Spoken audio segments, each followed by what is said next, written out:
Good morning, everybody. Wow, it's December the 6th already. Can we believe it? What a shock. And December 6th is the day of. I lose track of days. It's funny. Oh, it's Sunday. Well, I must tell you that you really find out how lucky you are when you find out how lucky you are. We've had 2 deaths this week in my modest little area here. And there are 2 people that were married and were profoundly in love with each other beautifully. So I didn't get a chance to get them a card or do anything yet. I've just been doing the bare bones of the things that I've got to get done. So I put in the title, Up Early and to Bed Early, you have the best chances of having a good quality day. And I think that's in any situation, whether you're of the best of health or the worst of health. So every morning around 5 o'clock, I usually get up. Lately, it's been 1:45, and I have my oatmeal and start my regiment of medication. I'm unfortunately getting used to this morphine thing, which is just absolutely shocking to me. I never thought that I would end up on a very badly needed medication. And so I am being a good girl and I am taking it. So I gotta look here. Yes, Sunday. So I have 4 pills I have to take this morning. And some of them are ones I can't even pronounce. That's how it is. That's the way it is. But other than that, I've been reaching out to my friends. I've got very, very few friends.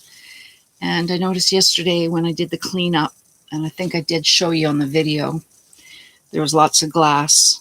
I take care of an area that is I'd say it's a good strip of my mental health that really, really helps me, stay involved in the community and not disappear into the confines of my own mind. Keeps me out there, keeps me feel that I'm of worth. So normally I like to do the strip of the bridge with the gutter, and I do it from one end to the other because it looks so nice when it's so fresh and clean. And it's like walking a trail to, the big city. It's really, really something. And I always say this to people that, my routine, my thing in life is the best thing that you can do, no matter who you are, is one of these: a bucket, a garbage bag, and a love for your neighborhood. Keeping it clean, keeping it tidy, keeping it fresh, keeping it its best. And, you'd be amazed. People will honk their horn, you don't even know, because you waved at them. It's like a parade every day. It's such a beautiful thing. So I cannot afford to hurt myself doing back labor because I have a back tumor. So I called my friend up, and his name is Otto. He's one of my favorites. He's a sweetheart, and he said he would help me. So, we're going to do that. My blower, Lordy, my blower yesterday was letting off electrical shocks. I accidentally got a piece of fabric that was hanging off my coat. I think it was a tag, and it sucked into the motor part, and then now it's making really weird, loud noises. And I can't believe what they do with these tools that you buy. They made it all machine screws. That way you don't have that type of screw at home. And so I don't know what I'm going to do. I'm going to take a look at it. If I have to, pull those machine screws out and put in something else, or just crazy glue it back together, something, a very strong glue, or duct tape it, I don't care as long as it works. should I say? Well, I don't know if you're like me in your neighborhood. There are a lot of really, really bad crises going along. This is the time you find out the pandemic, or natural disaster. I don't know. I don't know all the scenarios that can make people. Well, I think even the personal scenarios of people's life, the loss of an animal, the loss of a parent, the loss of a loved one, loss of health, the loss of mobility, mental health, definitely mental health, physical health, the loss of, let's say you did a crime, and everybody found out about it and just totally disrespected you and just, nailed you to the, I don't want to say that word, it's terrible because the Lord went through that. I have to find a position for my leg. This is when you really find out as an individual how you fare in this mind altering situation of this crises in the world. You find out, are you part of the solution or are you part of your own personal downfall? And I'm not putting anybody down for anything that they might find that they're doing because it's their life.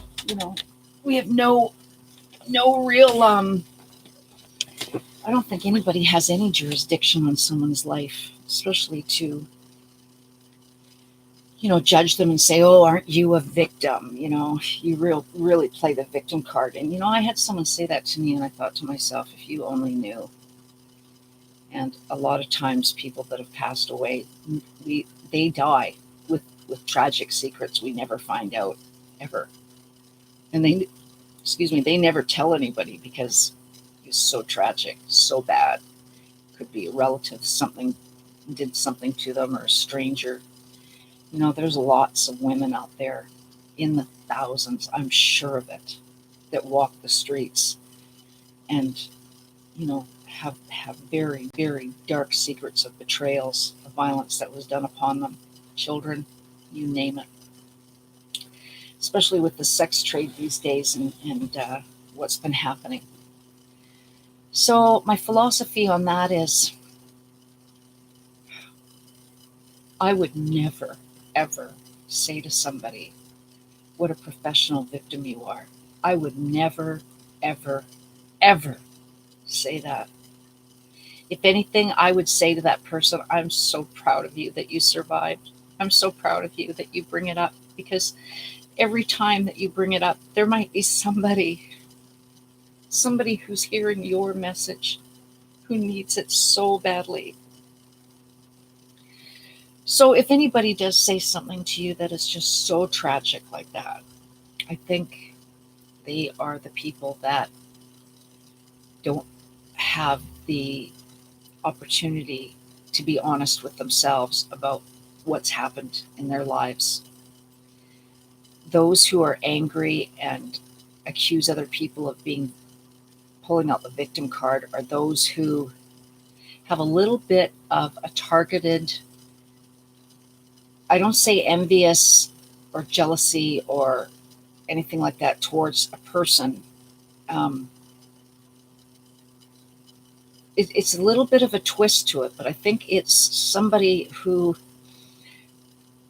I admire. First of all, I admire people who really, really acknowledge the betrayal upon them, and it surfaces in such dynamic ways. I call it surfaces itself in anger. Anger that's overt or covert, rage. If you could imagine somebody that was raped and they've got anger. These are unresolved issues, or they are resolved, but the people around them refuse to allow them to process anything that's gone on in their life that's real, that's at their time, not your time. You don't have the right to tell somebody that there's an allotted time that they have to get over something. There's situations that people will never, ever get over till the day that they die, till God comes along and gives them that beauty and they get to see the loved ones, what happened to them. So if you're somebody who's in the neighborhood and you have the strength to continue on what you were doing even before you got sick, if you can hand it down to somebody else, you never know. You never know that special little job that you did, and you hand it to somebody who is having problems. You could change their lives. You absolutely can. You can make them feel that they have worth. And I think that's one of the biggest things for people who've been victimized in one way or another is giving them back self-worth. Self-worth is feeling worthy to have survived, feeling worthy to live, to be a part of the community, to be someone's brother, sister, mother, father. So that's pretty much what I wanted to say. And accidents happen too. People make tragic accidents, and then they end up being a victim of that accident because somebody decided that they were going to strong arm them and hurt them because they took their anger to another level to punish somebody. Come here, you shoplifted. Come here, you were caught drunk driving. Come here, you killed somebody, and they threw somebody and they injured them somehow for the rest of their lives. And not only did they injure them, but they also affected them for their history of their record of their life, rather than understanding, you know what, everybody makes mistakes. That's why the Lord our Father gave us what he gave us, is the ability. This life here on earth, I truly believe, is the waiting room to the next. This is the testing ground where God wants us to prove that we love him, to prove that we love the earth, we love the animals, we work together, we become the Lord's army in life. So I put myself together, and I'm going to make my oatmeal, and then I'm going to take this regimen of medication.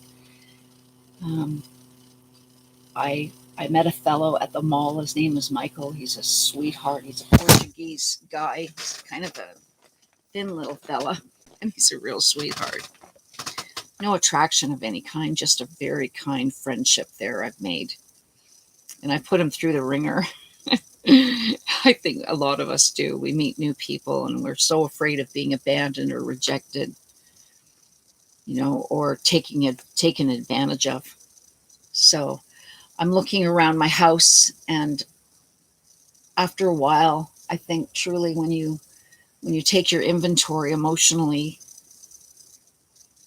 how you feel while you're going through what you're going through, are some of the things in your house, are they necessary to be on the table of life? So I'm there now, and I'm ready. I'm truly ready to let go.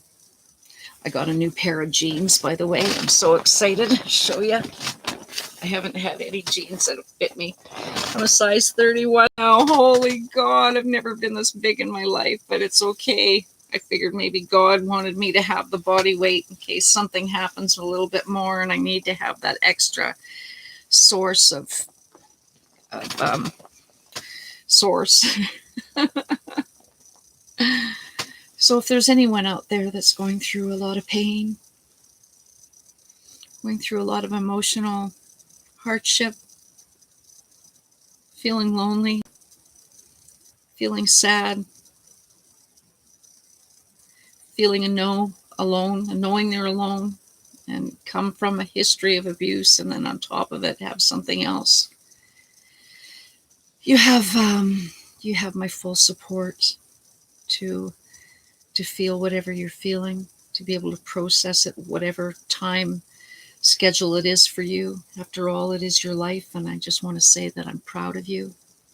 Those of you who are fighting battles, fighting grief, fighting loss, fighting change, fighting, the pandemic and being isolated. There are places that we can all go and meet. I was thinking the fun thing that I could do would be this living room. I wanted to make it like into a little entertainment show thing, and I've wanted to do that for a long time. Invite, one or two musicians at a time and have them do their story and do it on a live podcast, kind of a Raggedy Ann show. all the mix matches of people's lives, bring them in, have a little fun thing, have a little bit of an interview. Rome wasn't built in a day, but I just figured, there's different things that we can do, ways that we can enjoy our lives, have fun. If there's anything that you do, share it. Anything really good that you make. I showed my friend my snakes that I make, and he was pretty impressed. He'd never seen anything. I'll go get one and show it to you. Give me 1 second. It'll be so cute for you guys to see. Oh, Lordy.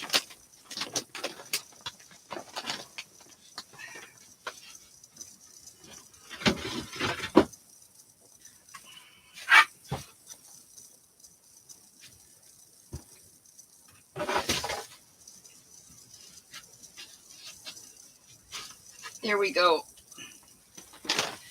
My dog hates my snakes. It's still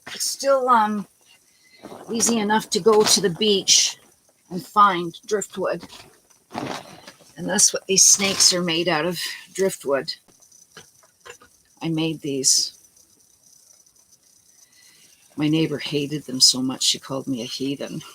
Isn't that awful? It's terrible. So that's that one. I have to hide them too, because you know what? I'll get up in the middle of the night and oh my God, I forget. Here's the other one. This one's my best one. And it's made out of a laundry bag.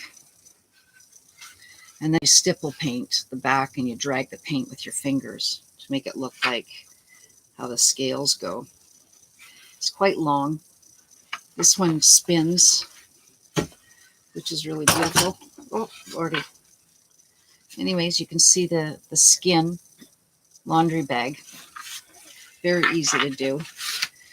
I mean, I think you could probably even do that design on a piece of wood if you wanted. If you wanted to, you could do it you could make a snakeskin jewelry box.